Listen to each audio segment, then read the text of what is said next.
What's going on, everybody? I hope you're having a wonderful day. I'm on my way down to Midland, Texas, and I thought I would pull over and take a quick 30-minute break and tell you about the second time I've had COVID. Now, let's go back to the first time I had COVID. This was about 2 years ago, and I went into COVID psychosis. At least that's the best word I've found to describe it. Basically, I lost myself during COVID. My personality was gone. I had no sense of humor. My hair stopped growing. My fingernails stopped growing. I was slurring my speech. I couldn't walk straight. I couldn't get a grasp on reality. I couldn't tell what was real and what wasn't real sometimes. I was messed up. And then I had a moment of clarity one night after I took a really long shower, and right here, right here, something just went, shh. It just released pressure, and I was back. And it's funny the way that I knew that it was real, because at first I was like, this is a dream. So I laughed, and I was like, wow, this is actually real. And I woke up my wife and I said, I'm back. So a year later, I get the flu, and then I get pneumonia. I'm a stubborn person. I should have went to the doctor originally before getting pneumonia, before letting it get to that point. But the past is the past. Went to the doctor, and he prescribed me some steroid pills and also gave me an antibiotics to take, which destroyed my stomach. But the steroid pills, I learned about 30 minutes after I was taking them, were making me think weird thoughts. Like clockwork every single time. One of the times, it made me think that drinking the bath water is how I get better from COVID. Yeah. Normally, the thoughts I was thinking, I couldn't remember. But they don't make sense, I know that. It's like having a dream, and you know you had a dream, but you can't remember it. So anyway, I got better from that eventually. Quit taking the steroid pills. Got better.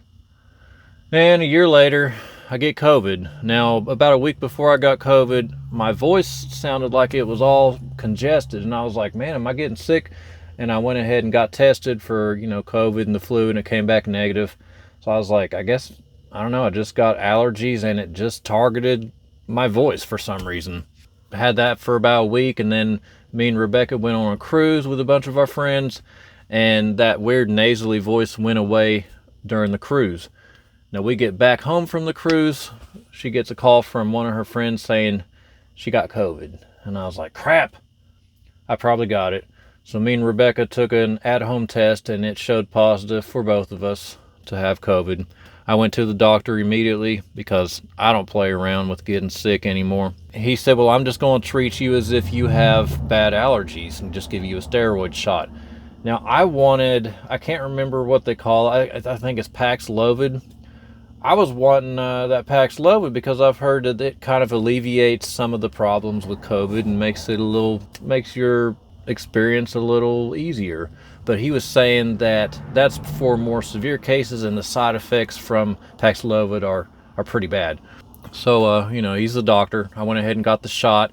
I made sure that it doesn't make me crazy like the pills do. And he said typically the shots don't really have the side effects like the oral, the pills do. So I got the shot, went back home, and about 30 minutes later, I started getting a really bad fever that lasted for about an hour. And then after that, I started feeling better. And I was like, hey, I'm not coughing, I'm not feeling, all ran down. It's like, I think I can get back to work. So I decided to, go back to work that week. I was trying to stay local. I didn't want to go out too far.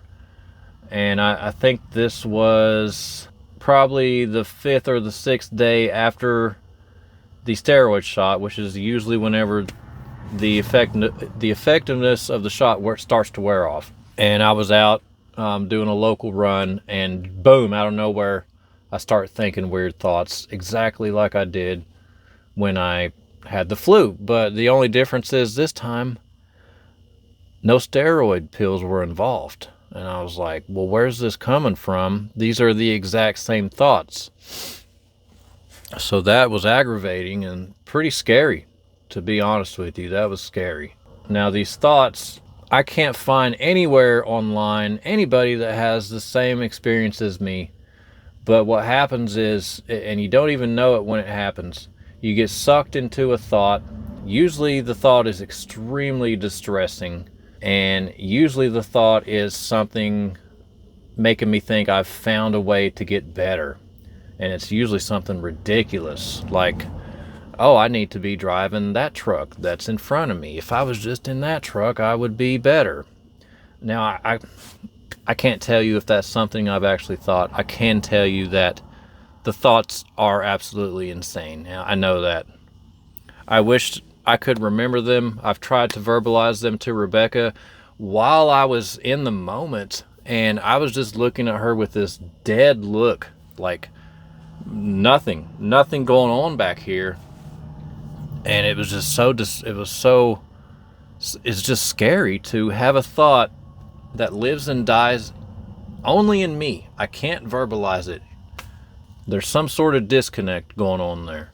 But yeah, I had 5 or 6 of those thoughts in one day, back to back. I mean, and it wears you down. It just absolutely sucks the life out of you. I get back home, I tell Rebecca, I was like, I'm having weird thoughts again. I don't know what the hell's going on. So I said, well, hopefully tomorrow's better. I'm definitely going to take it easy the next few days, which taking it easy for me just means not working as hard. So yeah, I'm still doing local stuff. The next day I only have two occasions where I'm thinking weird things. So I'm like, hey, that's progress. That's better. And then the day following that and the day following that, I didn't have any. And I'm thinking, well, maybe that was it. Maybe this isn't going to happen again. So then I get a little more brave, and I get an offer on a load that is way out of town. It's in Orla, Texas. Got to stay overnight for it. And I went ahead and did it, and I'm about halfway down there, and boom, out of nowhere, here comes a crazy thought. 2 of them right in a row. Now, a commonality these thoughts have is that when they happen, my mind is not being preoccupied with anything. I'm just staring at the road. I'm not listening to anything. I'm not talking to anybody. So I thought, well, maybe I can call up my wife, and that'll make it to where these weird thoughts won't happen again. And I talked to her for probably 2 hours, and they didn't happen. I got to my stop. I got my load delivered, stayed the night, and then the next day I drove back home, and I didn't have any more of those occasions that day. Now, the whole day back home, I did a deep dive on, what exactly is causing all these problems with me. And I learned a lot. At first, I thought maybe I have long COVID, because long COVID does some weird things to people. It can give people really bad OCD. Normally, people get OCD, they get diagnosed with it by the time they're in their late teens or early 20s at the latest. There's people who are being diagnosed with OCD who are in their 40s and 50s and 60s now, and it's definitely COVID related. And I'm talking like the symptoms you get during COVID are really bad obsessive compulsive thoughts, which could be what I had, who knows. And also was like, well, I definitely still have a lot of sinus pressure behind my nose, so it could just be a combination. Long COVID / sinus pressure / OCD. I don't know. COVID does some weird things to people, that's for sure. Some people that have long COVID, it completely disables them to where they can't even work anymore because they're so tired all the time, they can't remember anything. I mean, just to have a conversation with somebody, it just sucks the life out of them. And they try to get on disability, which can be hard sometimes, and it is recognized as a disability. Long COVID is. So if you're suffering with that, my heart goes out to you, and I'm sorry that you have to deal with that. Life isn't fair, and COVID is definitely not fair in what it does to some people and what it does not do to others. And a lot of people don't know about long COVID and just how many people have it. It's pretty bad. If you start doing some research on it, you'll find out there's a lot of people that have it. So anyway, back to me. I do all this research. I get back home, And yeah, I'm talking with Rebecca, and I'm like, we're just going to have to figure this out on our own, because I tried to call our doctor, nobody answered, left voicemail, nobody ever called me back. We tried to call a ear, nose, and throat specialist, no luck with that. It's just dead ends, just nothing but dead ends. Our health system in the United States is garbage, and I'm tired of it. And a lot of times doctors would not try to diagnose you anymore. They'll just send you home with some drugs. From everything I've read, the symptoms that I was having, more than likely I would have been sent home with antibiotics probably 3 or 4 times before maybe they started finally taking me seriously. And I didn't want to go through that. I wanted to figure it out on my own. That's what I decided to do at that point. And I was doing all the regular things that people do, up to this point, which was like taking a really hot shower, hoping that the steam worked its way throughout your sinus cavities, using a humidifier at nighttime, drinking plenty of water, trying to rub my sinus cavities, trying to work around, maybe if there's a blockage. Nothing was working. The only thing I hadn't tried was trying to eat spicy food. And so I tried that, eating some really spicy food, making some really warm drinks, and just rubbing my sinus cavities really, really hard, especially right here, because these get stopped up probably more than any other cavity, and these too.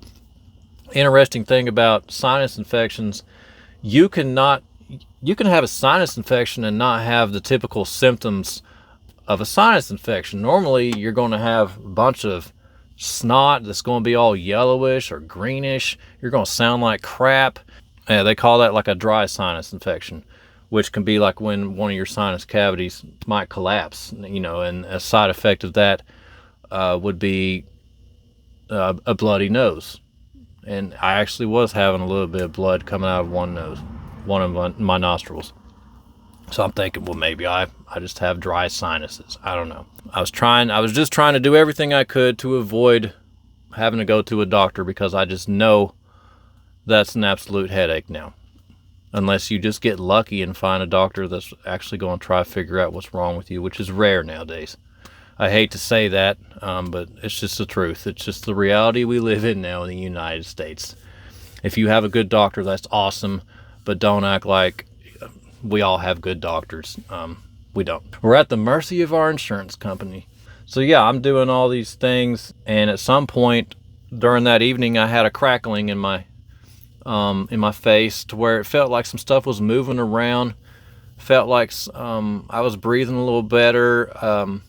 I had a little bit more clarity. I could kind of focus a little better. I could actually read. Before, I couldn't hardly read without just the focus was gone. My attention span was really bad. And I was like, hey, I'm kind of getting back to normal, it feels like.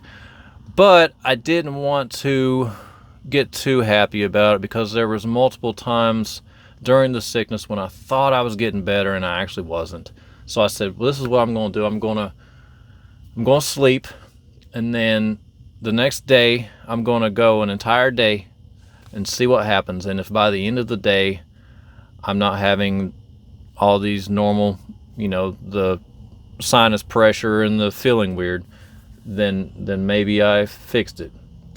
And that's what happened. I went an entire day feeling pretty good, and over the next few days everything just slowly started to get better, and I came back to myself again. So I don't know what exactly it was that made me get better. It could have been rubbing my sinuses. It could have been eating spicy food. It could have been a combination of all the other things, or it could have just been time. Time is the number one thing that heals people, and a lot of people just don't have the patience to wait to get better. But time is your best friend, and having a positive attitude. You want to think positive thoughts. You don't want to think doom and gloom, because your brain controls everything. And if your brain is not in a good spot, the rest of your body is not going to be in a good spot. So you want to try to think good thoughts and have a positive attitude, and that will go a long ways. That will help you out. That will help you heal a lot faster. So that's it. That's my story, guys. Thank you for listening. And once again, if you have long COVID, I'm so sorry you have to deal with that. what COVID has done to us is horrible. It's a horrible, horrible virus. It's cruel what it does, and I hate that it's just something that we have to live with now, you know? I wish I could just flick my fingers and it was gone. But it's not. So that's it, guys. Try to stay positive.